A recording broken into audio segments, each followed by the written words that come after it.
Chinois. Chinois, fete, ouais.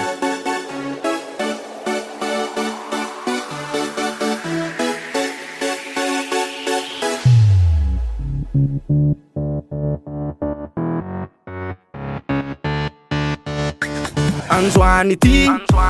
metseketse fa ho avy jaly am fety ty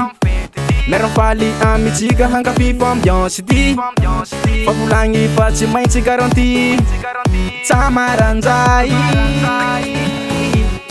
tomo iaby namaregny ka haligno koa zaza regny samby angala tanjarany fa zay tsy avy manigny gny vola ataoko misimisy de manova revy manintse mahaiza dose normaly tsono mamoloatsy hisitsy mangotsaky toy androany fa tsy atorofanita tsy ambarafare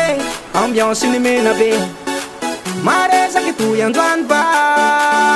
la mitataraka atao maro loatse fa manjaro resantoake mangotsaky toy androany fa tsy atorofanita tsy ambarafare ambiance ny mena be maresaky toy androany fa la mitataraka atao maro loatse fa manjaro resantoake mafana zao koa trop loatse androany ty la mitsinjaky hamandesana mafay zay mandi fa miadana tsara sady mafana your body tazomoko andilagna hetsiko tsara fa dance sexy tsika androany tsy apotaky mitsinjaky tsika normaly tsy mikoronta ataoko milame minotsiky ndraiky tsapiky reteko tsara sady magnifiky nje maro rity merambanigna tsika toy tsy latsaka antany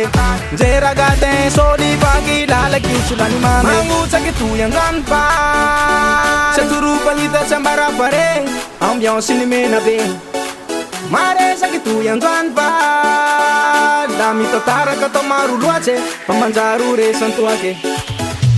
mangotsaky toy androany fa tsy atorofanita tsy ambarafare ambiance ny mena be maresaky toy androany fa la mitataraka atao maro loatse fa manjaro resantoake kataonao ela aitseo lo motera kambiafa afa na iele masera ambiance toy tsy olane mamaraky ireo fapare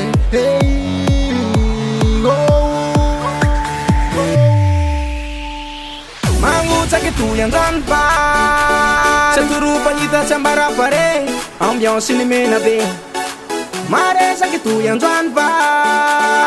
la mitataraka atao maro loatse fa manjaro resantoake mangotsaky toy androany fa tsy atorofanita tsy ambarafare ambiance ny mena be maresaky toy androany fa la mitataraka atao maro loatse fa manjaro resantoake